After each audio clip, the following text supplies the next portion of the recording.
فلا أقسم بمواقع النجوم وإنه لقسم لو تعلمون عظيم إنه لقرآن كريم في كتاب مكنون لا يمسه إلا المطهرون تنزيل من رب العالمين.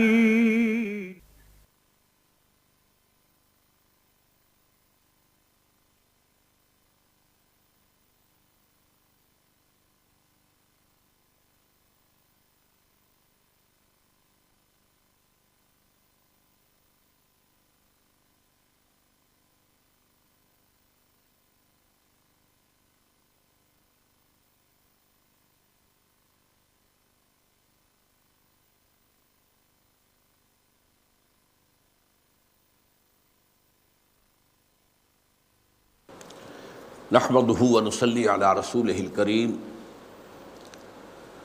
اما بعد فقد قال الله تبارك وتعالى كما ورد في سورة المائدة اعوذ بالله من الشيطان الرجيم بسم الله الرحمن الرحيم يا ايها الرسول لا يحزنك الذين يسارعون في الكفر من الذين قالوا آمنا بأفواههم ولم تؤمن قلوبهم ومن الذين هادوا سماعون للكذب سماعون لقوم آخرين لم يأتوك يحرفون الكلمة من بعد مواضعه يقولون إن أوتيتم هذا فخذوه وإن لم تؤتوه فاحذروا ومن يرد الله فتنته فلن تملك له من الله شيئا أولئك الذين لم يرد الله أن يطهر قلوبهم لهم فی الدنیا خزی ولہم فی الآخرۃ عذاب عظیم صدق اللہ العظیم.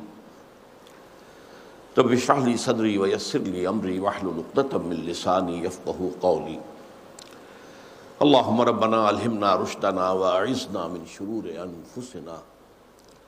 اللہم ارنا الحق حقا وارزقنا اتباعہ وارنا الباطل باطلا وارزقنا اجتنابہ آمین یا رب العالمین. سورہ مائدہ کی جو آیات 41 سے 86 تک ہیں یہ اس سورہ مبارکہ کا قلب ہے. ویسے بھی فزیکلی بھی درمیان میں ہیں، اس سے پہلے 40 آیات ہیں جو ہم پڑھ چکے ہیں، اور اس کے بعد جو ہیں 34 آیات آئیں گی جن پر اس سورہ مبارکہ کا اختتام ہوگا.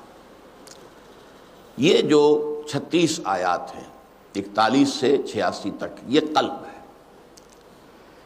اس میں خطاب ہے مسلمانوں سے اور خود حضور صلی اللہ علیہ وسلم سے، اور انہیں جہاں مثبت احکام دیے جا رہے ہیں وہاں پر جو دو گٹھ جوڑ اسلام کے مقابلے میں بن چکے تھے، قائم ہو چکے تھے، ان میں سے ایک کی طرف بہت ہی بلیغ اور جامع الفاظ کے اندر جو ہے یہاں رہنمائی کی جا رہی ہے.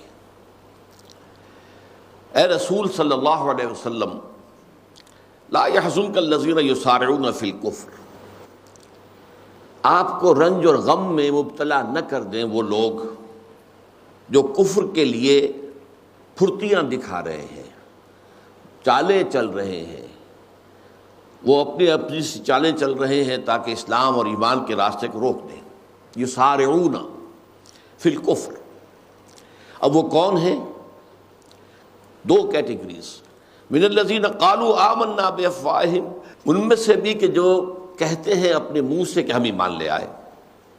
وَلَمْ تُؤْمِنْ قُلُوبُهُمْ، جبکہ ان کے دل ایمان نہیں لائے، یعنی منافقین. ایک گروہ یہ ہے مخالفین کا، اور جو بھی شرارتیں کر رہے ہیں اس کے لیے اپنا زور لگا رہے ہیں. من الذین قالوا آمنا بافواہہم ولم تؤمن قلوبہم، ان میں سے وہ کہ جو کہتے ہیں اپنے منہ سے کہ ہم ایمان لے آئے، حالانکہ ان کے دل ایمان نہیں لائے۔ وَمِنَ الَّذِينَ هَادُوا، اور دوسرا فریق جو ہے جو اس گٹھ جوڑ کا، وہ ہیں جو یہودی ہیں۔ ان کی صفات کیا ہیں؟ سماعون للکذب سماعون لقوم آخرین لم یاتوک۔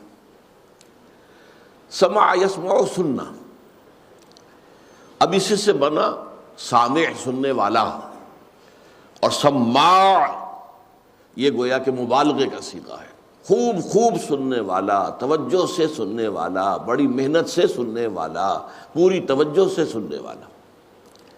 سماعون للکذب، اچھا اسی سماع کے اندر آتا ہے مان لینا بھی۔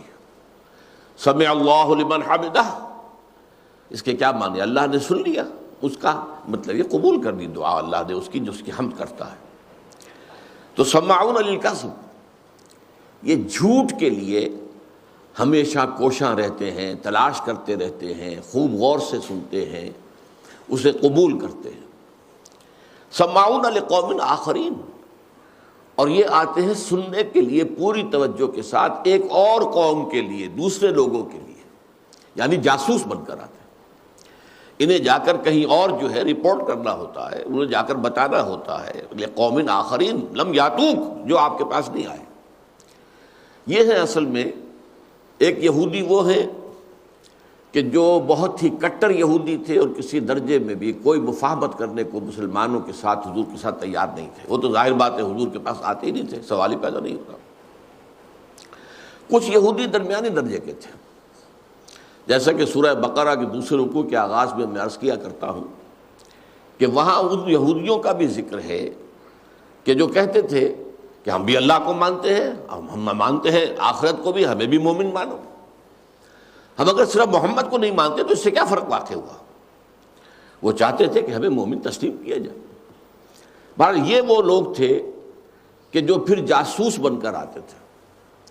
وَإِذَا خَلَوْا إِلَىٰ شَيَاطِينِهِمْ قَالُوا إِنَّا مَعَكُمْ، یہ وہ لوگ ہیں کہ جب اذا لقوکم آمنا قالوا آمنا واذا خلوا الی شیاطینہم قالوا انا معکم، جب تم سے ملاقات کرتے ہیں مسلمانوں تو یہ کہتے ہیں کہ ہم ایمان لے آئے، ہم بھی مومن ہیں۔ جب اپنے شیطانوں کے پاس جاتے ہیں، شیطان کا لفظ خاص طور پر آیا، سرکشی، انتہائی سرکش، یعنی جو ان کے سب سرکش ہیں، جو بڑے سردار ہیں، ان کے چودھری ہیں، ان کے پاس جاتے ہیں تو کہتے ہیں انا معکم انما نحن مستہزئون، ہم تو آپ کے ساتھ ہی ہیں، ہم کہیں ان پر ایمان نہیں لے آئے ہیں، البتہ ہم تو ان کے ساتھ ہنسی مذاق کر رہے ہیں، ٹھٹول کر رہے ہیں، استہزاء کر رہے ہیں۔ یہ وہ ہے دوسرا گروپ۔ تو یہ جو دو گروپ ہیں ان کا آپس میں گٹھ جوڑ ہے۔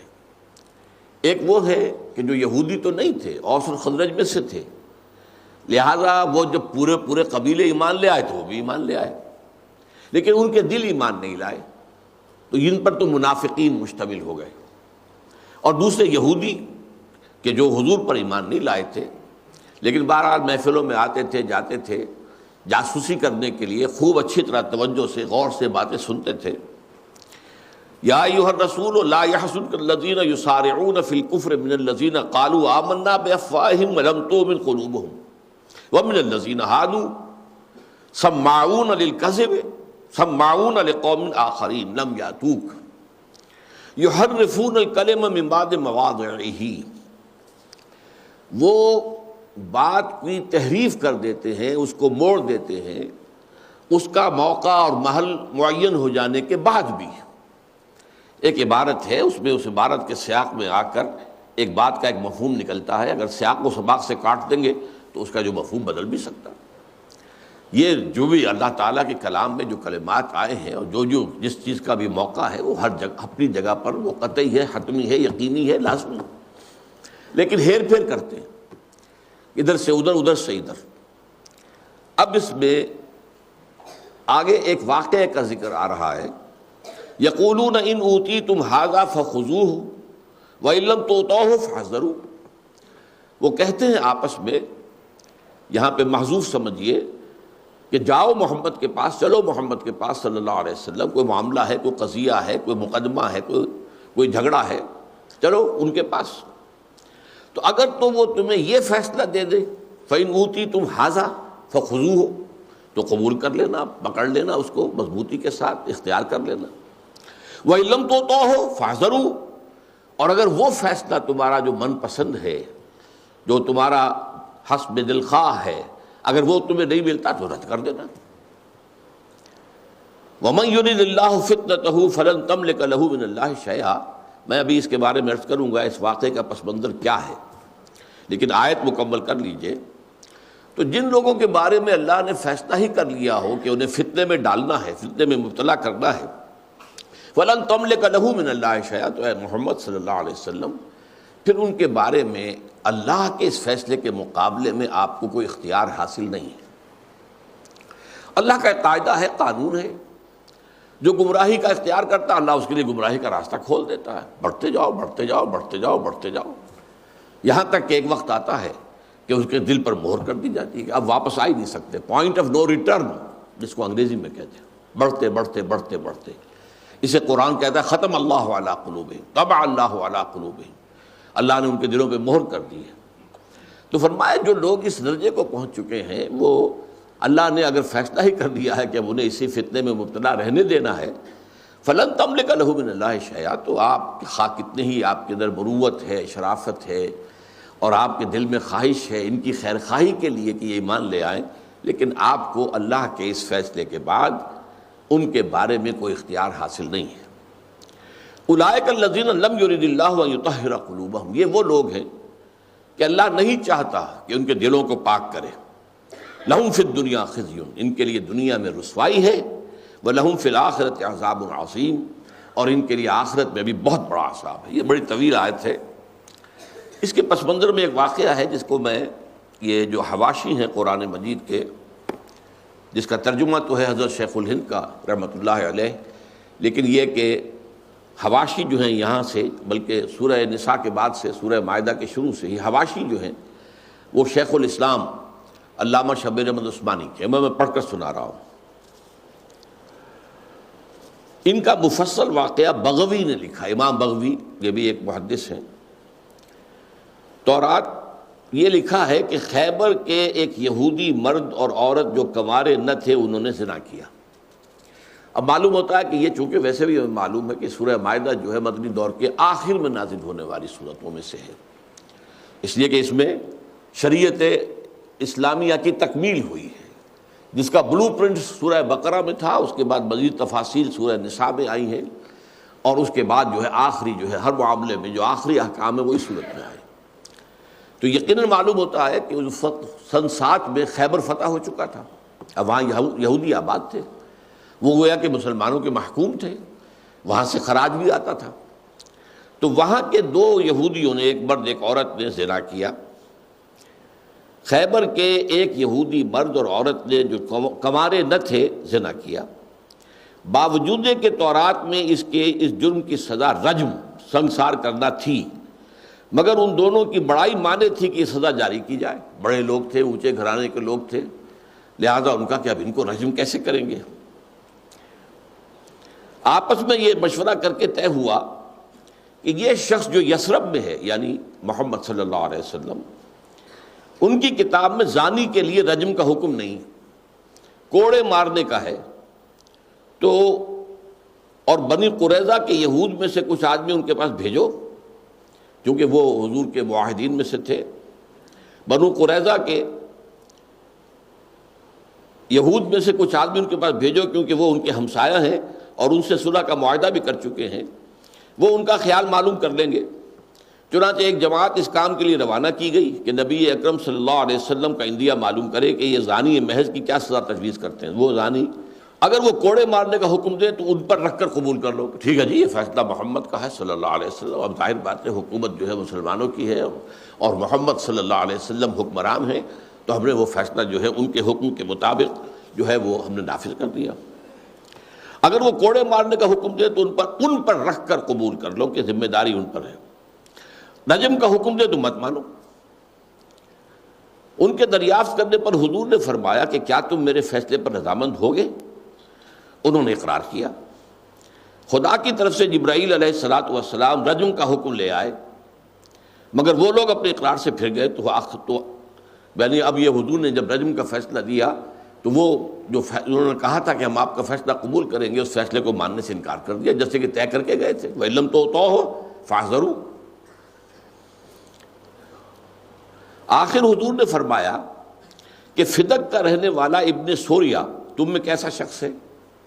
اب یہ فدق بھی آپ کو معلوم ہے وہی خیبر کے قریب کی ایک بستی تھی، باغ فدق کے حوالے سے یہ بہت مشہور ہے ہماری تاریخ میں۔ اس علاقے کے فتح ہو جانے کے بعد فدق کا جو باغ تھا اسے حضور نے اپنے لیے رکھ لیا تھا کہ اس کی جو آمدنی ہے وہ آپ اپنے اہل و عیال کے لیے اختیار کریں گے۔ اور حضرت فاطمہ رضی اللہ تعالی عنہا نے حضور کے انتقال کے بعد دعویٰ کیا کہ یہ وراثت میں مجھے منتقل ہو جانا چاہیے باغ۔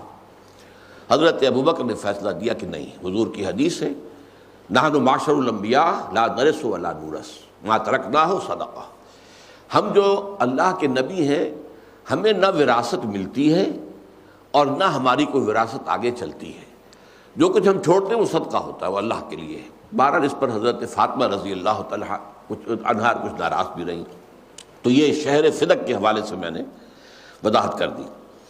آخر حضور نے فرمایا کہ فدق کا رہنے والا ابن سوریا تم میں کیسا شخص ہے؟ سب نے کہا کہ آج روئے زمین پر شرائع موسویہ یعنی شریعت موسوی، شرائع جمع ہو گئی شریعت کی، یعنی جو بھی شریعت موسوی کے احکام ہیں کا اس سے زیادہ جاننے والا کوئی نہیں ہے۔ آپ نے اس کو بلوایا اور نہایت ہی شدید حلف دے کر پوچھا کہ تورات میں اس گناہ کی سزا کیا ہے؟ باوجود ہے کہ دوسرے یہود اس حکم چھپانے کی ہر ممکن کوشش کر رہے تھے، جس کا پردہ حضرت عبداللہ ابن سلام کے ذریعے سے فاش بھی ہو چکا تھا، لیکن وہ تو چونکہ مسلمان ہو چکے تھے۔ تاہم ابن سوریہ نے جو ان کا مسلم معتمد تھا کسی نہ کسی وجہ سے اس کا اقرار کر لیا کہ بے شک تورات میں اس جرم کی سزا رجم ہی ہے۔ بعدہ اس نے اس سب حقیقت ظاہر کی کہ کس طرح یہود نے رجم کو اڑا کر زنا کی سزا یہ رکھ دی کہ زانی کو کوڑے لگائے جائیں اور کالا منہ کر کے اور گدھے پر الٹا سوار کر کے گشت کرایا جائے۔ الحاصل حضور پر نور صلی اللہ علیہ وسلم نے ان دونوں مرد و عورت پر رجم کی سزا جاری کی اور فرمایا کہ اے اللہ آج میں پہلا شخص ہوں جس نے تیرے حکم کو دنیا میں زندہ کیا، اس کے بعد وہ کہ اس کو مردہ کر چکے تھے۔ واللہ اعلم۔ یہ ہے وہ قضیہ جس کے بارے میں ان کا یہ طرز عمل بیان ہوا ہے۔ یقولون ان اوتیتم ھذا فخذوہ، انہوں نے یہ طے کر لیا تھا کہ اگر تو یہ فیصلہ دے دیں کہ کوڑے لگاؤ تو ٹھیک ہے، کر دینا قبول، کسی ہے جی محمد کا فیصلہ ہے صلی اللہ علیہ وسلم۔ وَإِن لَّمْ تُؤْتُوهُ فَاحْذَرُوا، اور اگر وہ فیصلہ نہ ہو تو مت قبول کرنا۔ وَمَن يُرِدِ اللَّهُ فِتْنَةً فَلَن تَمْلِكَ لَهُ مِنَ اللَّهِ شَيْئًا، تو اے نبی اللہ نے جس کو فتنے میں رکھنے کا فیصلہ کر دیا ہو آپ کو اس کے بارے میں اللہ کے اس فیصلے کے بعد کوئی اختیار حاصل نہیں ہے۔ اولئک الذین لم یرد اللہ ان یطہر قلوبہم، یہ وہ لوگ ہیں کہ اللہ نہیں چاہتا کہ ان کے دلوں کو پاک کرے۔ لہم فی الدنیا خزی، دنیا میں بھی ان کے لیے رسوائی ہے۔ وَلَهُمْ فِي الْآخِرَةِ عَذَابٌ عَظِيمٌ، اور آخرت میں ان کے لیے عذاب عظیم ہے۔ سماعون للکذب اکالون السحت، سماعون للکذب کی جو وضاحت پہلے ہو چکی ہے، اکالون للسحت، حرام کو کھانے والے، ٹوٹ پڑنے والے حرام پر۔ اکال، اکلا یاکلو کھانا، آکلن کھانے والا، اکال یہ بھی اسی وزن پر، فعال کے وزن پر مبالغہ، یعنی جیسے کھانے پر ٹوٹ پڑتا ہے انسان، اکالون، اور کھاتا ہے پیٹ بھر کے، کیا بلکہ حلق تک پر کرتا ہے اپنا، اس کا فرمایا یہ سحت، حرام کو کھانے میں اس قدر جری ہے، بے باک ہے۔ فَإِن جَاءُوكَ فَاحْكُم بَيْنَهُمْ أَوْ أَعْرِضْ عَنْهُمْ، تو اے نبی اگر یہ آپ کے پاس آئے تو آپ چاہیں تو اس کے مابین فیصلہ کریں اور چاہیں تو اعراض کر لیں، کہہ دیں بھائی نہیں ٹھیک ہے تمہارے معاملہ تم طے کرو، تم مسلمان تو ہو نہیں، تم میرے پاس کائے کو آئے ہو، تو آپ اگر ویسے چاہیں تو فیصلہ کر دیں۔ فَإِن جَاءُوكَ فَاحْكُم بَيْنَهُمْ أَوْ أَعْرِضْ عَنْهُمْ وَإِن تُعْرِضْ عَنْهُمْ لَمْ يَضُرُّوكَ شَيْئًا، اور اگر آپ انکار کر دیں گے، اعراض کر دیں گے، آپ کہیں گے کہ نہیں میں تمہارے اس معاملے میں فیصل نہیں بننا چاہتا، تو یہ آپ کو ہرگز کوئی نقصان نہیں پہنچا سکیں گے۔ یعنی اگرچہ واویلا کریں گے، دیکھو جی یہ تو نبی ہونے کے مدعی ہیں، رسول ہونے کے مدعی ہیں، اور ہم ایک مقدمہ لے کر گئے، ہم نے چاہا کہ فیصلہ کریں، انصاف کریں، اور وہ ہمارا مقدمہ جو ہے سننے کو تیار نہیں، تو یقیناً انہوں نے پروپیگنڈا کرتے، لیکن یہ کہ اے نبی اس سے آپ خائف نہ ہو، یہ آپ کو کوئی نقصان نہیں پہنچا سکتے۔ وَإِنْ حَكَمْتَ فَاحْكُم بَيْنَهُم بِالْقِسْطِ، اور اگر آپ فیصلہ کرنے کا اختیار ہے آپ کو، اگر آپ فیصلہ کریں تو پھر ان کے مابین عدل کے ساتھ، قسط کے ساتھ فیصلہ کیجئے۔ ان اللہ یحب المقسطین، اس لیے کہ اللہ تعالیٰ یقیناً انصاف کرنے والوں کو پسند کرتا ہے۔ وَكَيْفَ يُحَكِّمُونَكَ وَعِندَهُمُ التَّوْرَاةُ، اور یہ کیسے آپ کو حکم بناتے ہیں، ان کی مدنیت تو خود ظاہر ہے، یہ اگرچہ آپ کو نبی نہیں مانتے، رسول نہیں مانتے۔ وَكَيْفَ يُحَكِّمُونَكَ وَعِندَهُمُ التَّوْرَاةُ، ان کے پاس تورات موجود ہے۔ فِيهَا حُكْمُ اللَّهِ، اس میں اللہ کا حکم درج ہے۔ وہ شریعت موسوی کے اندر جو ہے شادی شدہ جو لوگ ہوں اور زنا کرے ان کے لیے سزا جو ہے وہ رجم ہے۔ کیف یحکمونک وعندہم التوراۃ فیہا حکم اللہ ثم یتولون من بعد ذلک، وہ اس کے باوجود جو ہے روگردانی کرتے ہیں۔ وما اولئک بالمؤمنین، اور یہ لوگ ہرگز ایمان لانے والے نہیں ہیں۔ اب اس کے بعد جو یہ رکوع آ رہا ہے 7واں اس سورہ مبارکہ کا، یہ اور اس کے بعد 8واں رکوع، یہ اہم ترین ہے۔ ویسے تو میں نے عرض کیا 41ویں آیت سے لے کر یہاں تک بھی یہ اس قلب سورہ مائدہ کا حصہ ہے، لیکن اب جو مضمون آ رہا ہے یہ در حقیقت اس سورہ مبارکہ کا اس اعتبار سے اہم ترین حصہ ہے کہ اس میں بہت ہی بنیادی باتیں جو ہیں شریعت کے بارے میں، تشریع کے بارے میں، قانون سازی کے بارے میں اور دین کی بنیادی باتیں جو ہیں ان کے ذمن میں آ رہی ہیں۔ انا انزلنا التوراۃ، ہم نے ہی نازل کیا تھا تورات کو، فیہا ھدی و نور، اس میں ہدایت بھی تھی، رہنمائی بھی تھی، نور بھی تھا، روشنی تھی، راستہ دکھانے والی بات تھی۔ یحکم بہ النبیون الذین اسلموا، اس کے مطابق فیصلے کرتے تھے وہ انبیاء جو اللہ کے حکم بردار تھے، فرما بردار تھے۔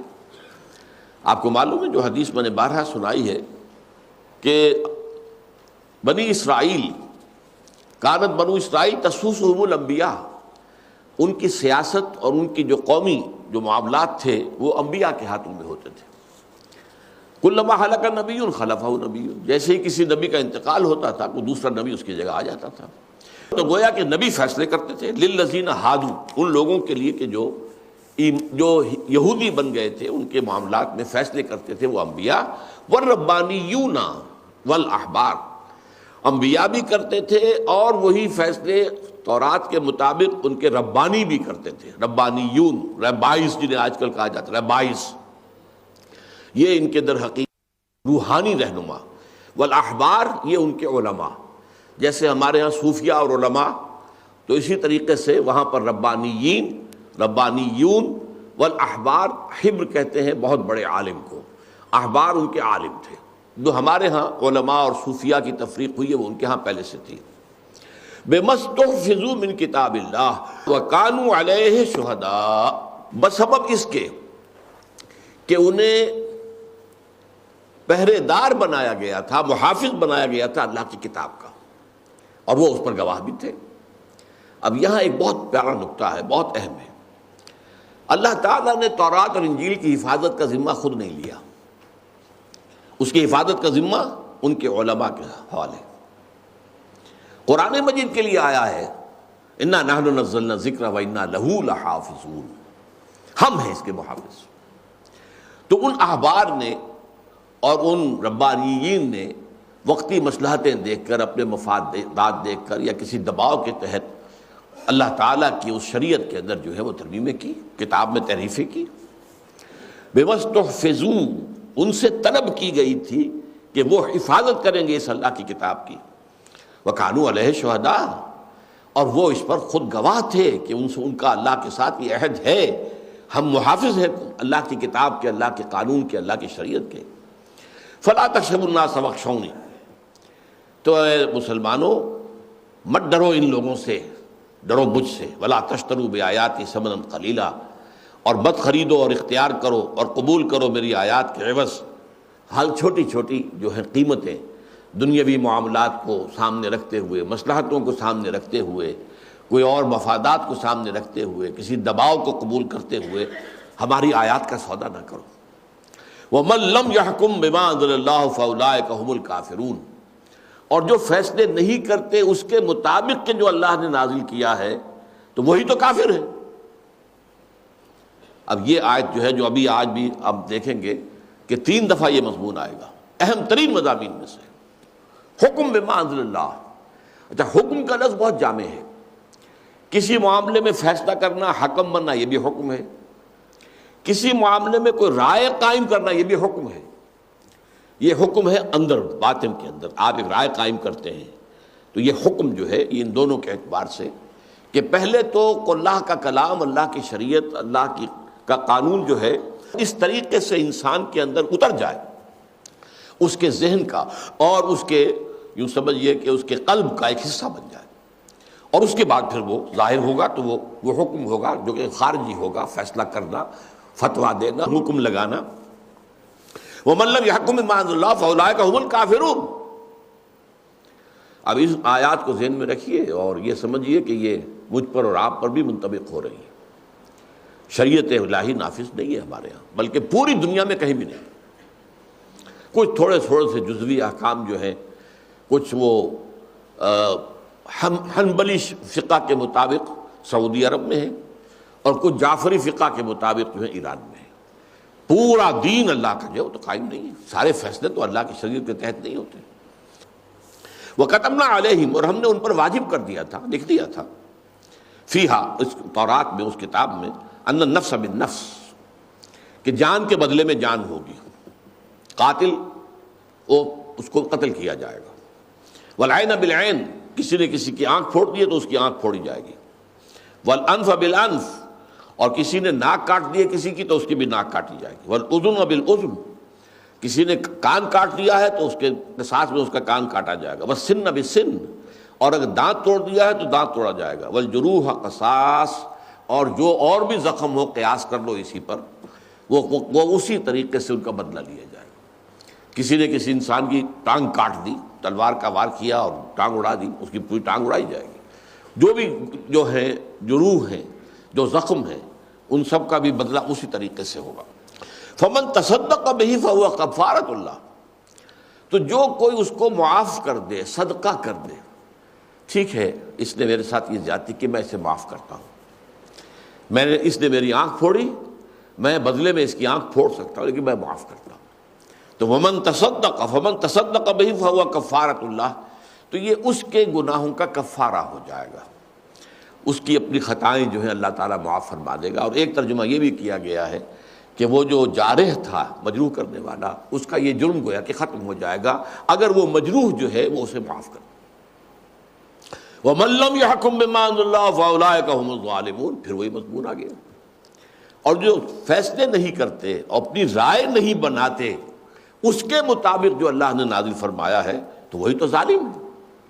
اور ظالم یہاں مشرک کے معنی میں ہے. اس لیے کہ جب قرآن مجید کے اندر آیات نازل ہوئی کہ کیا تم جانتے ہو ای الفریقین احق بالامن ان کنتم تعلمون، بتاؤ دو فریقوں میں سے امن کا حقدار زیادہ کون ہے، اطمینان، امن.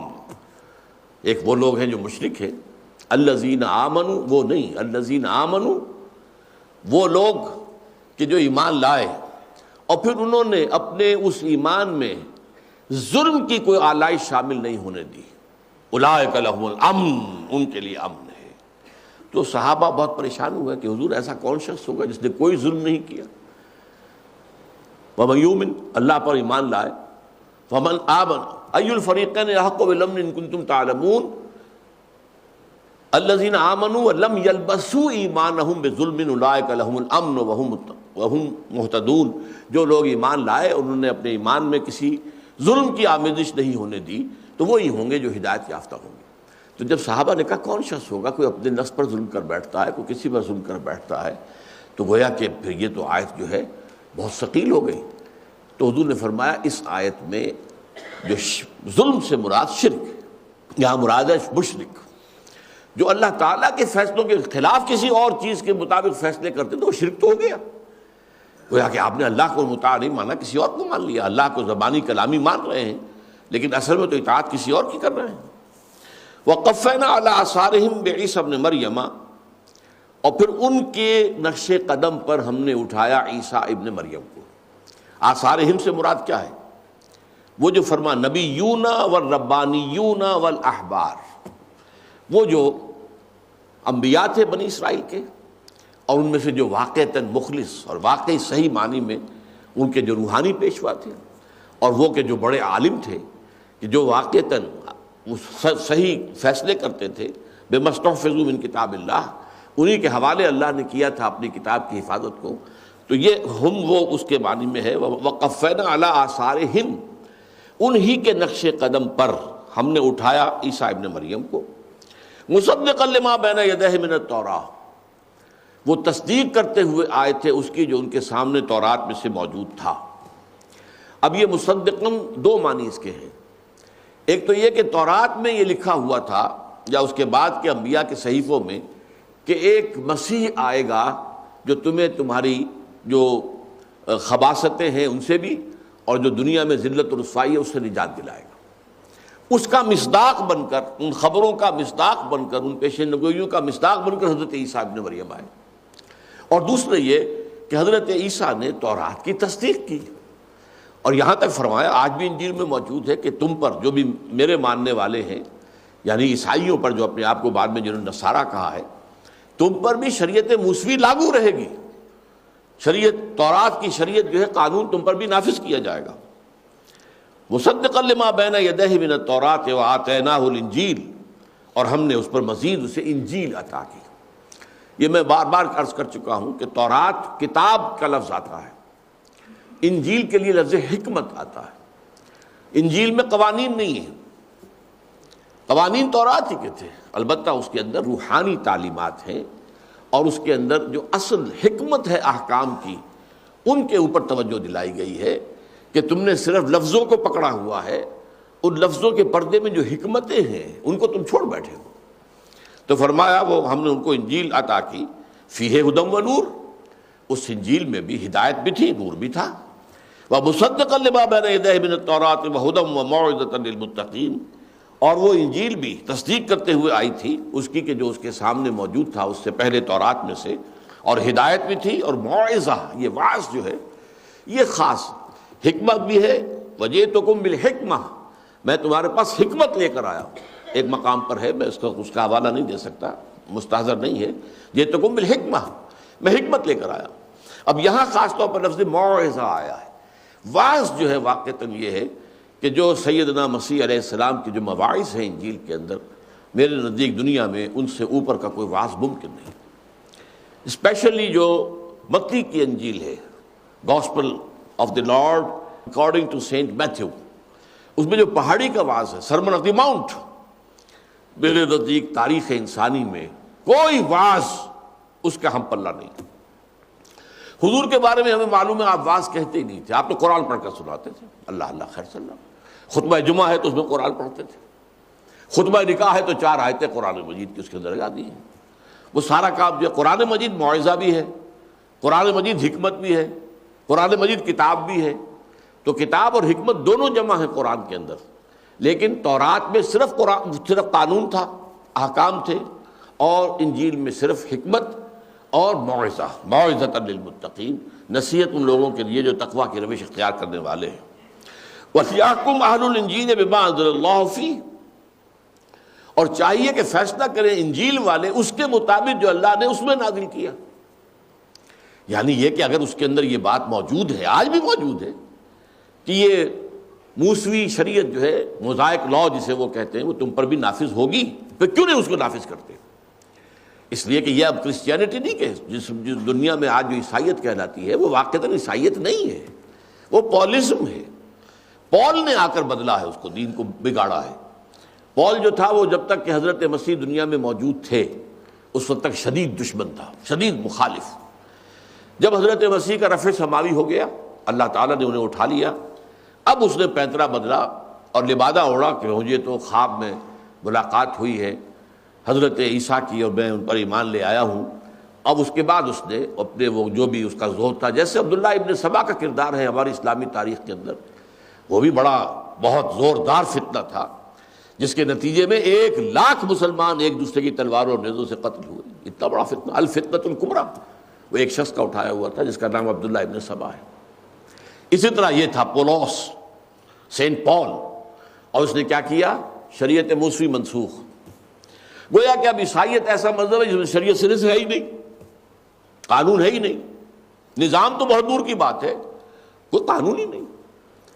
اسی طرح اس نے کہا کہ ہمیں جو روکا گیا تھا، حضرت مسیح نے کہا تھا کہ میں صرف اسرائیل کے گھرانے کی کھوئی ہوئی بھیڑوں کی تلاش میں آیا ہوں، تم جاؤ، اپنے حواریین سے کہا تھا جاؤ دعوت دو، لیکن یہودیوں کو، جنٹائلز کو، غیر یہودیوں کو دعوت تمہارے ذمہ نہیں ہے۔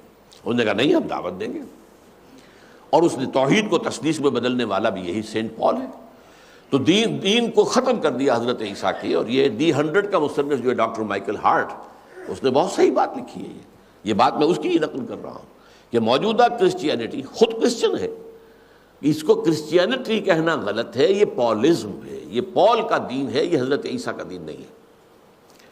وَمَن لَّمْ يَحْكُم بِمَا أَنزَلَ اللَّهُ فَأُولَٰئِكَ هُمُ الْفَاسِقُونَ۔ اب تیسری مرتبہ آ گیا، اور جو لوگ فیصلہ نہ کریں اس کے مطابق کہ جو اللہ نے نازل کیا وہی تو فاسق ہے۔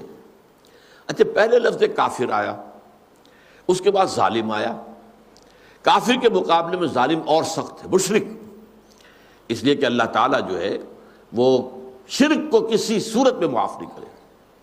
اب اس کے بعد تیسرے درجے میں فاسق آیا۔ عام طور پر ہم جو ترجمہ کرتے ہیں فاسق کا، جو شخص متقی نہیں ہے، غیر محتاط ہے، کبھی نیکی کے کام بھی کرتا ہے لیکن یہ کہ کبھی کوئی گناہ بھی سرزد ہو جاتا ہے، کبھی کوئی اور بھی کام کر لیتا ہے، تو وہ فاسق نہیں۔ یہاں اصل میں فاسق کا لفظ جو آیا ہے وہ آیا ہے ان لوگوں کے لیے کہ جو سرکش ہو جائیں، باغی ہو جائیں۔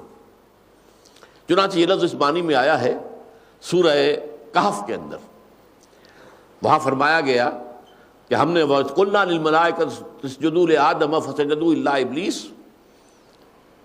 إِبْلِيسَ کَانَ مِنَ الْجِنِّ فَفَسَقَ عَنْ أَمْرِ رَبِّهِ، وہ جنوں میں سے تھا تو وہ اپنے رب کے حکم سے سرتابی کر کے، بغاوت کر کے، سرکشی کر کے نکل بھاگا۔ تو یہاں فاسقون اس معنی میں وہ باغی ہیں اللہ کے، جو اللہ کی شریعت کے مطابق فیصلے نہیں کرتے، وہ باغی ہیں۔ وَأَنزَلْنَا إِلَيْكَ الْكِتَابَ بِالْحَقِّ، اب آیا ذکر حضور کا، اور اے نبی اس تورات اور انجیل کے بعد ہم نے نازل کی ہے یہ کتاب قرآن آپ پر حق کے ساتھ، بالحق، یقینی ہے، شدنی ہے، اس پر میں ایک پوری تقریر کر چکا ہوں۔ وَبِالْحَقِّ أَنزَلْنَاهُ وَبِالْحَقِّ نَزَلَ، اس میں جو کچھ آیا ہے وہ شدنی ہے، یقینی ہے، ہو کر رہے گا۔ مُصَدِّقًا لِمَا بَيْنَ يَدَيْهِ مِنَ الْكِتَابِ، اور یہ تصدیق کرتی ہے جو اس کے سامنے اس سے پہلے موجود ہے کتاب میں سے، شریعت میں سے۔ شریعت موسوی کی بھی تصدیق کرتی ہے۔ شریعت موسوی کے دو حکم آئے ہیں شریعت محمدی کے اندر۔ ایک حکم رجم، شادی شدہ زانی اور زانیہ جو ہے شادی شدہ اگر ہے تو رجم، اس کا ذکر قرآن میں نہیں ہے، یہ حضور نے یہ تورات سے لیا ہے اور شریعت موسوی کو قائم رکھا ہے۔ اور ایک قتل مرتد، من بدل دینہ فاقتلوہ، یہ بھی اصل میں تورات کا حکم ہے، جس کا ذکر سورہ بقرہ میں ہے کہ بنی اسرائیل میں سے جن لوگوں نے بچڑے کی پرستی شروع کی تھی انہیں حکم دیا گیا کہ ہر قبیلے کا جن لوگوں نے وہ ارتکاب کیا ہے اسی قبیلے کے لوگ جو مومن رہے اور جنہوں نے یہ ارتکاب نہیں کیا وہ اپنے ہاتھوں اپنے ان قبیلے والوں کو قتل کریں۔ تورات کے مطابق 70,000 یہودی قتل ہوا تھا، ایسا حکم تھا یہ۔ تو فرمایا یہ مصدقاً ہے، مصدقاً لما بین یدیہ من الکتاب ومہیمنا علیہ، یہ ہے خاص لفظ۔ اور اب یہ محافظ ہے، نگہبان ہے کتاب پر، یعنی اب آخری فیصلے اس کے ہیں۔ یہ فیصلے جو ہیں یہ در حقیقت اب دائم و قائم رہیں گے، ہمیشہ ہمیشہ کے لیے رہیں گے، ان میں کوئی تغیر و تبدل نہیں ہوگا۔ سابقہ شریعتوں میں تغیر و تبدل ہوتا رہا ہے۔ فاحکم بینہم بما انزل اللہ، تو اے نبی آپ فیصلہ کیجئے اس کے مطابق جو اللہ نے نازل کیا ہے۔ ولا تتبع اہواہم عما جاءک من الحق، اور دیکھنا کہیں ایسا نہ ہو کہ آپ ان کی خواہشات کی پیروی کرنے لگیں اور اس چیز کو چھوڑ دیں جو حق میں سے نازل ہوئی ہے۔ دیکھیے اس قسم کے مقامات قرآن مجید میں جو ہے اس میں وضاحت کی ضرورت ہے کہ اس کا کوئی امکان نہیں ہے کہ حضور حق کو چھوڑ کر، قرآن کو چھوڑ کر لوگوں کی خواہشات کے مطابق فیصلے کریں، لیکن یہ کہ اس کا قرآن مجید میں اس انداز میں ذکر کیا جاتا ہے تاکہ پڑھنے والوں پر اور مسلمانوں پر یہ پورا اثر قائم ہو جائے کہ اللہ کا فیصلہ جو ہے اس کو اللہ کے رسول بھی نہیں بدل سکتے۔ ہاں اللہ کے فیصلوں کے اندر یہ ہو سکتا ہے کہ کسی خاص کو عام کر دیں، عام کو خاص کر دیں۔ مثلا یہ ہے کہ ایک حکم آیا سورہ نساء میں ہم پڑھ چکے ہیں کہ 2 بہنوں کو بیک وقت نکاح میں رکھنا جائز نہیں ہے۔ حضور نے اس کی توسیع کر دی کہ یہی حکم ہوگا پھپھی اور بھتیجی کا بھی اور خالہ اور بھانجی کا بھی. توسیع ہے یہ، گویا کہ خاص کو عام کیا. یا ایک دوسرا معاملہ ہے، قرآن مجید میں زنا کی ایک ہی سزا بیان ہوئی ہے 100 کوڑے. یہ عام ہے، لیکن اس کو خاص کیا سنت نے، کیونکہ آپ نے جیسا کہ ابھی میں نے واقعہ آپ کو پڑھ کر سنا دیا، اس میں تورات کے حکم کو قبول کیا، جاری کیا، اور پھر نہ صرف یہ کہ ان دونوں یہودی مرد اور عورت دونوں کو جو ہے سنسار کرایا، بلکہ اس کے بعد حضور نے صحابہ اور صحابیات میں سے بھی جن سے بھی یہ غلطی سرزد ہوئی ہے، جنہوں نے اقرار کیا آ کر، انہیں رجم کرایا ہے. چاہے وہ حضرت معاذ تھے رضی اللہ تعالی عنہ، اور چاہے وہ غامدیہ خاتون تھی رضی اللہ تعالی عنہ. فاحکم بینہم، تو آپ فیصلہ کیجیے ان کے مابین بما انزل اللہ، اس کے مطابق جو اللہ نے نازل کیا. ولا تتبع اہواہم عما جاءک من الحق، اور دیکھنا کہیں ایسا نہ ہو کہ آپ ان کی خواہشات، ان کا انداز دیکھ کر کہ اس وقت جو ہے یہ بپھرے ہوئے ہیں یا ان کے تیور بدلے ہوئے ہیں، اس وقت تو ذرا دبک جاؤں، ذرا جھک جاؤں. معاذ اللہ، یہ نہ کرنا. یہ مضمون سخت ترین الفاظ میں جو آیا وہ سورہ بنی اسرائیل میں ہے. یہ لوگ تو تلے ہوئے ہیں کہ آپ کو بچلا دیں. ان یفتنونک عن الذی اوحینا الیک وان کادوا لیفتنونک عن الذی اوحینا الیک. یہ تو تلے ہوئے اس پر کہ آپ کو بچلا دیں. اگر آپ ایسا کر لیں گے تو پھر یہ آپ سے راضی ہو جائیں گے. لیکن اگر کہیں ایسا آپ نے کر لیا، معاذ اللہ معاذ اللہ معاذ اللہ، تو پھر اللہ تعالیٰ آپ کو سزا دے گا دگنی، دنیا میں بھی اور آخرت میں بھی. الفاظ بہت سخت. لتفتری علینا غیرہ وان کادوا لیفتنونک عن الذی اوحینا الیک لتفتری علینا غیرہ. اور اس صورت میں یہ دوست بنا لیں گے آپ کو اپنا، آپ کے ساتھ مصالحت کر لیں گے. لیکن یہ ولولا ان ثبتناک لقد کدت ترکن الیہم شیئا قلیلا، اور اگر ہم نے اے نبی آپ کو پاؤں کو جمائے نہ رکھا ہوتا، آپ کے دل کو جمائے نہ رکھا ہوتا ہم نے، ولولا ان ثبتناک لقد کدت ترکن الیہم شیئا قلیلا، تو اس کا تو امکان پیدا ہو گیا تھا کہ آپ کچھ تھوڑے سے ان کی طرح جھک جائیں. اذا لازقناک ضعف الحیات و ضعف الممات، اگر خدا نہ خواستہ ایسا ہو جاتا تو ہم آپ کو مزہ چکھاتے سزا کا، دوہری دنیا میں بھی اور آخرت میں بھی.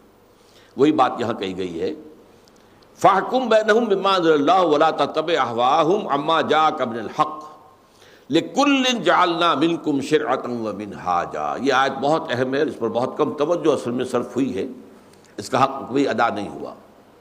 وہ کیا ہے؟ تم میں سے ہر ایک کے لیے ہم نے ایک شریعت مقرر کی ہے اور ایک منہاج مقرر کیا. عام طور پر منہاج کے معنی بھی شریعت کر دیے جاتے ہیں. عام طور پر لوگ یہ سمجھتے ہیں الرحمن الرحیم، جیسے کہتے ہیں گورا چٹا، تو یہ چٹا کا لفظ جو ہے یہ صرف گورے کی مزید تاکید کے لیے آ جاتا ہے، گورا چٹا. تو کالا کلوٹا، اسی طریقے سے یہ ہے الرحمن. نہیں، اس کے معنی جو ہے مختلف ہے، اور وہ اگر نہیں سمجھ میں آئے تو اس طریقے کی تعبیر صحیح نہیں ہے. یہاں پر محض زور خطابت میں اور صرف زور کلام کے لیے قرآن مجید میں کوئی لفظ نہیں آیا. شرعۃ و منہاج اگرچہ لفظی طور پر ان کا مفہوم ایک ہی ہے. شارع راستے کو کہتے ہیں، منہاج راستے کو کہتے ہیں، طریق راستے کو کہتے ہیں. لیکن طریق وہ بھی ہے جسے ہم طریقت کہتے ہیں. طریق کا لفظ آیا ہے قرآن مجید میں، یذھبا بطریقتکم المثلی. اس نے فرعون نے کہا تھا اپنے درباریوں سے، یہ موسیٰ اور ہارون جو آئے ہیں یہ تمہاری بہترین تہذیب اور تمدن کو ختم کرنے کے لیے آئے ہیں. یہی بات فرعون نے کہی تھی اپنے درباریوں سے. تو یہاں پر جو لفظ آیا ہے اگرچہ معنن ایک ہے، مفہوم دو ہے. شریعت قانون ہے. ظاہر بات ہے موسیٰ کی ایک شریعت تھی اور حضور کی ایک شریعت ہے. اس میں سے بعض چیزیں مسلسل ہیں لیکن بعض چیزوں میں فرق ہے. نماز کے اوقات میں، نماز کے طریقے میں، نماز کے ارکان میں فرق ہے. روزے کے احکام میں ان کے ہاں کوئی سحری نہیں تھی. ان کے ہاں روزے کی جو ایام ہیں ان میں جو راتیں آتی ہیں ان میں بھی ظل و شوق کا تعلق نہیں ہو سکتا تھا. شریعت محمدی میں آ کے اس کو آرام کیا گیا ہے. ان کے ہاں سبت کا حکم بہت سخت تھا. پورا دن 24 گھنٹے، جمعے کی شام کو سورج غروب ہونے سے لے کر ہفتے کی شام کے سورج غروب ہونے تک کوئی دنیا کا کام نہیں کر سکتا. یہ صرف اللہ کے ذکر کے لیے، یاد کے لیے، عبادت کے لیے بہت سخت تھا. 24 گھنٹے. اور ہماری شریعت میں آ کے اس کو صرف سب کچھ سکیڑ کر دیا گیا کہ جب نماز جمعہ کی اذان دے دی جائے اس وقت سے لے کر اور نماز جمعہ کے ادا ہو جانے تک یہ حرام ہے کاروبار، چھوڑ دو۔ اذا نودی للصلاۃ من یوم الجمعہ فاسعوا الی ذکر اللہ وذروا البیع۔ تو شریعتوں میں فرق ہے، منہاج میں بھی فرق ہے۔ اس پر میں نے ایک مرتبہ مفصل تقریر کی تھی، تنظیم اسلامی کا اینول سیشن تھا کراچی میں، اس میں منہاج طریق کو کہتے ہیں، طریقہ کار، لاہ عمل، اور وہ یقیناً نبیوں اور رسولوں کا مختلف نظر آتا ہے۔ حضرت ابراہیم علیہ السلام نے کبھی کفر کو میدان میں آ کر چیلنج نہیں کیا، آؤ میدان میں فیصلہ ہوگا، بلکہ جب معلوم ہوا کہ قوم تو مجھے ہلاک کرنے پر تل گئی ہے، مجھے زندہ آگ میں جلا دینے کے لیے فیصلہ کر لیا ہے، تو وہاں سے ہجرت کر کے چلے گئے، کنفرنٹیشن اپنی قوم کے ساتھ نہیں کی۔ یہ ایک طریقہ تھا، اس کے بعد بھی ان کی پوری زندگی جو اس کنفرنٹیشن سے خالی۔ حضرت موسیٰ علیہ السلام کا خاص ایک معاملہ تھا، آپ اللہ کے رسول تھے اور رسالت موسوی جو ہے اس کا رخ جو ہے وہ دو طرف تھا، وہ آل فرعون کی طرف بھی تھا، اور اس کا جو رخ تھا جو بنی اسرائیل کی طرف تھا وہ تھا اصلاح کا اور ان کو غلامی سے نجات دلانے کی کوشش۔ ان کی ساری جد و جہد جو ہے وہ اسی ایک نقطے پہ مرکوز نظر آتی۔ پہلا جو آپ کی کا مکالمہ ہوا ہے فرعون سے دربار میں جب حاضری ہوئی ہے اور وہاں دعوت پیش کی ہے تو کیا تھا؟ ان ارسل معنا بنی اسرائیل ولا تعصبوا، مطالبہ ایک ہی وقت رکھا گیا، بھیج دو ہمارے ساتھ بنی اسرائیل کو۔ یہ اس ملک کے رہنے والے نہیں تھے، یہ تو آئے تھے فلسطین سے حضرت یوسف علیہ السلام کے زمانے میں، اب تم ان کو سزائیں دے رہے ہو، ان کے اوپر ظلم کر رہے ہو، ان سے بیگارے لے رہے ہو، ان کے لڑکوں کو تم قتل کرتے ہو اور ان کی لڑکیوں کو زندہ رکھتے ہو اپنی خدمت گاری کے لیے۔ اب اس قوم کو تم ہمارا اللہ کا حکم ہے، اللہ نے ہمیں بھیجا ہے اور ہمارا اس کا حکم یہ ان ارسل معنا بنی اسرائیل ولا تعصبوا۔ یہ جد و جہد تھی خاص۔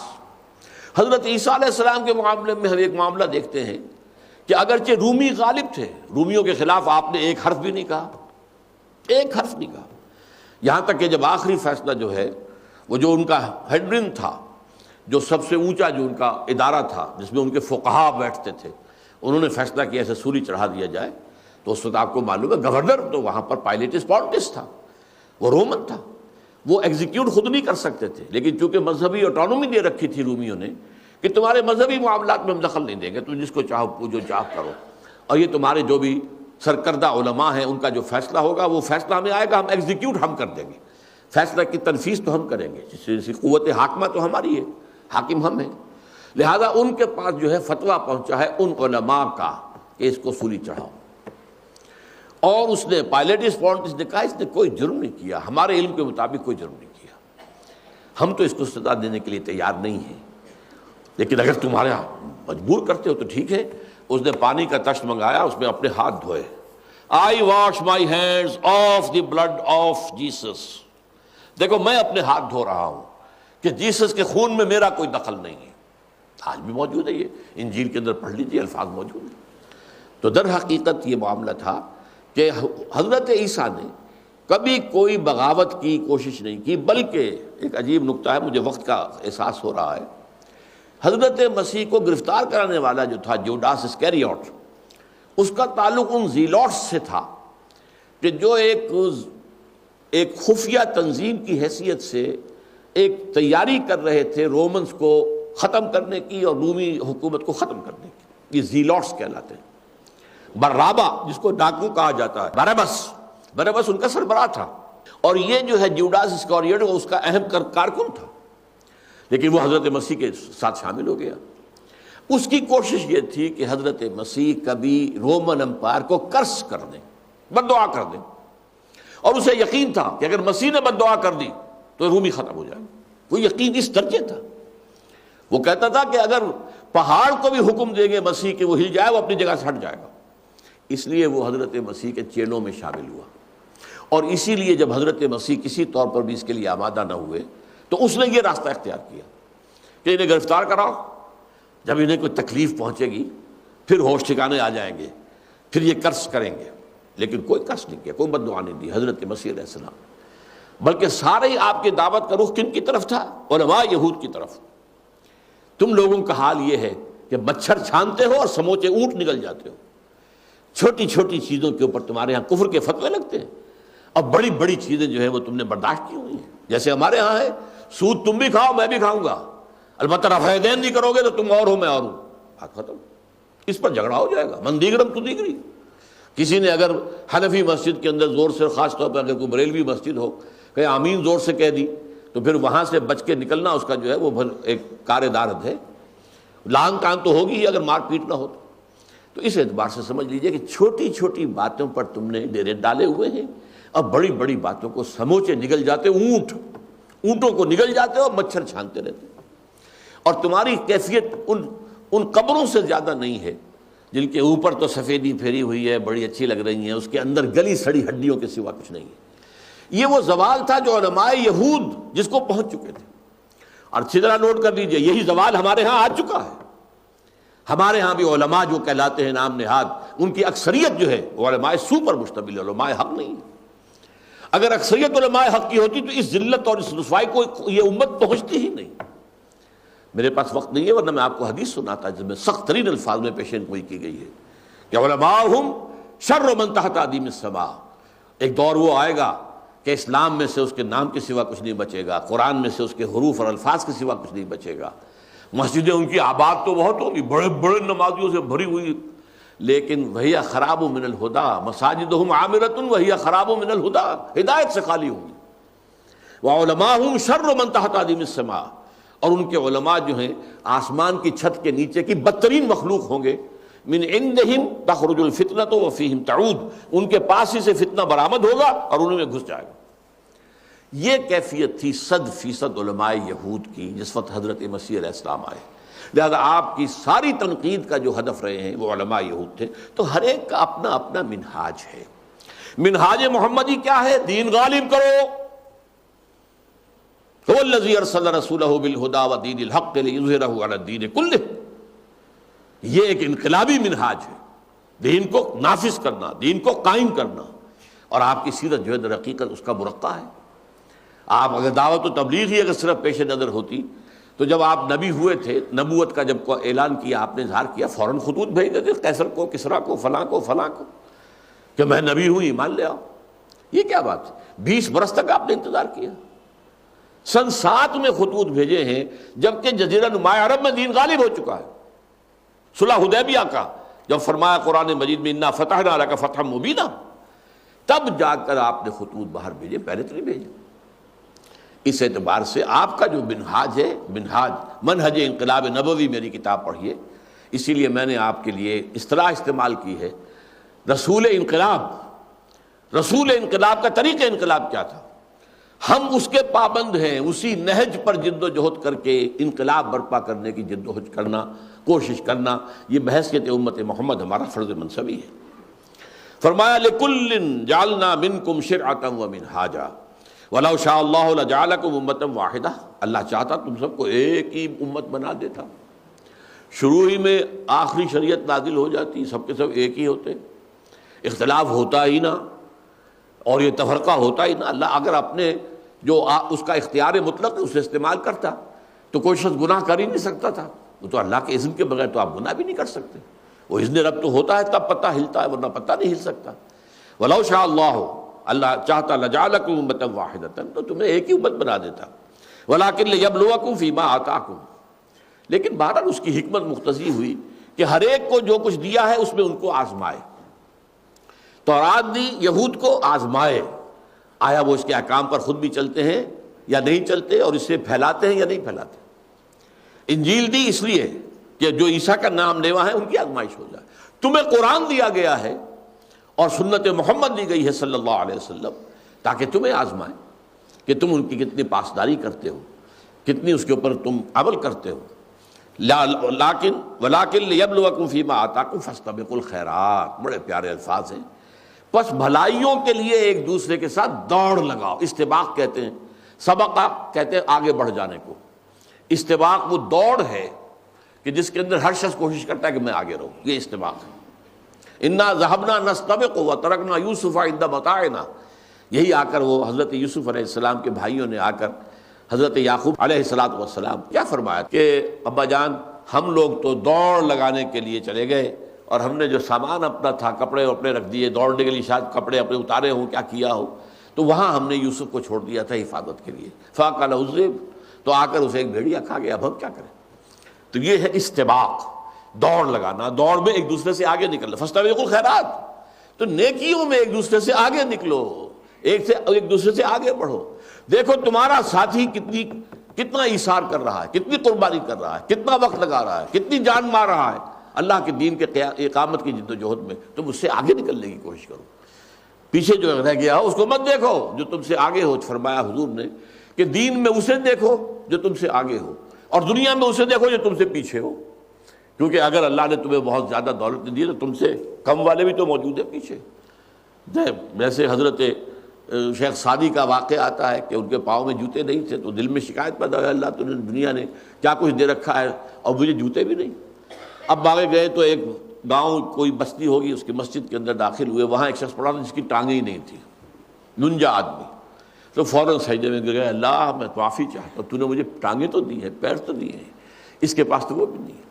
تو فرمایا فاستبقوا الخیرات الی اللہ مرجعکم جمیعا، تم سب کو بالآخر قطعی اور حتمی طور پر اللہ کی طرف لوٹنا ہے، فینبئکم بما کنتم تختلفون، پھر وہ تمہیں بتا دے گا، جتلا دے گا ان چیزوں کے بارے میں جن میں تم اختلاف کرتے رہے۔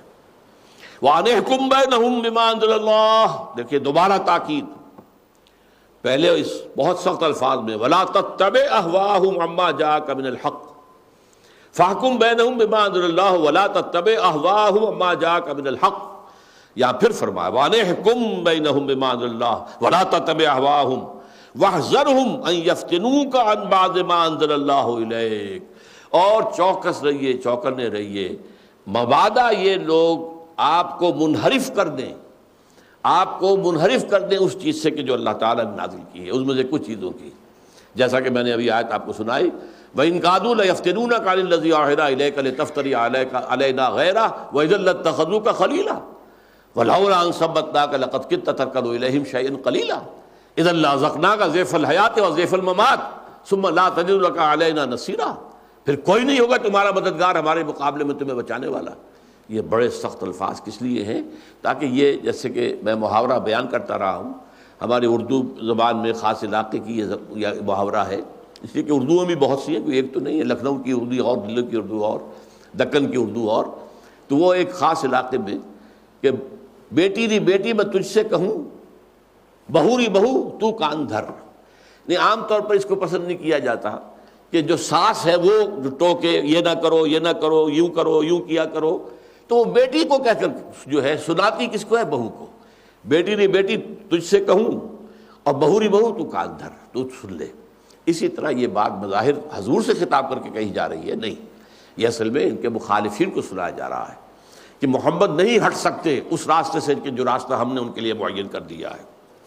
فَإِن تَوَلَّوْا، پھر اگر یہ روگردانی کرے، فَاعْلَمْ أَنَّمَا يُرِيدُ اللَّهُ أَن يُصِيبَهُم بِبَعْضِ ذُنُوبِهِمْ، تو جان لیجئے کہ اللہ تعالیٰ کا فیصلہ ہو چکا ہے کہ ان کو پکڑے، ان کے اوپر مصیبتیں نازل کرے ان کے کرتوتوں کے باعث، ان کے بعض کرتوتوں کے سبب سے۔ وَإِنَّ كَثِيرًا مِّنَ النَّاسِ لَفَاسِقُونَ، اور یقیناً لوگوں میں بہت کثیر جو ہے، بلکہ کہاں پر لفظ ہم کہوں گے اکثریت، لوگوں کی اکثریت جو ہے تو فاسقوں پر مشتمل ہے۔ یہی بات آئی ہے ایک اور جگہ پر، ان تطع اکثر من فی الارض یضلوک عن سبیل اللہ، اگر آپ زمین میں بسنے والوں کی اکثریت کی پیروی کریں گے تو وہ تو تمہیں لازماً گمراہ کر دیں گے۔ اکثریت جو ہے کبھی بھی حق پر قائم نہیں رہی، اکثریت جو ہے وہ باطل کے اوپر ہی رہی ہے ہمیشہ پوری انسانی تاریخ۔ افحکم الجاہلیت یبغون، اب دیکھیے آپ بحث ختم ہو رہی ہے، بڑا ایک عجیب سوال، تو کیا یہ جاہلیت کے دور کا حکم چاہتے ہیں؟ یہ مسلمان بنے پھرتے ہیں، دعویٰ کرتے ہیں ایمان کا، کلمہ پڑھتے ہیں شہادت کا، یہ منافقین اور یہ یہودی جو مدعی ہیں کہ وہ ایمان رکھتے ہیں تورات پر اور موسیٰ پر، لیکن ساتھ ہی اس بات کے بھی کا مطالبہ کرتے ہیں ہمیں مسلمان مانو، تو یہ سب چاہتے ہیں، جاہلیت کا حکم چاہتے ہیں بجائے اللہ کے۔ وَمَنْ أَحْسَنُ مِنَ اللَّهِ حُكْمًا لِقَوْمٍ يُوقِنُونَ، اور جو لوگ یقین رکھتے ہوں اللہ پر اور آخرت پر، ان کے لیے تو اللہ کے حکم سے بڑھ کر تو کوئی حکم ہو نہیں سکتا۔ وَمَنْ أَحْسَنُ، کون سا حکم بہتر ہوگا، کون سا قانون بہتر ہوگا اللہ کے قانون سے؟ کون سا نظام بہتر ہوگا اللہ کے نظام سے؟ افحکم الجاہلیت یبغون ومن احسن من اللہ حکما لقوم یوقنون، اللہ کے سوا حکم دینے کے اعتبار سے بہتر، اس سے بہتر کون ہو سکتا ہے؟ کیونکہ یہ کس کے لیے؟ جو یقین رکھنے والے ہیں، جو اللہ کو واقعتاً ماننے والے ہیں، جو رسالت پر حقیقی ایمان رکھنے والے ہیں، جو آخرت کے اوپر ایمان رکھنے والے ہیں، ان کے لیے۔ اللہ تعالی ہمیں ان میں شامل کرے۔ بارک اللہ لی و لکم فی القرآن العظیم ونفعنی وإیاکم بالآیات والذکر الحکیم۔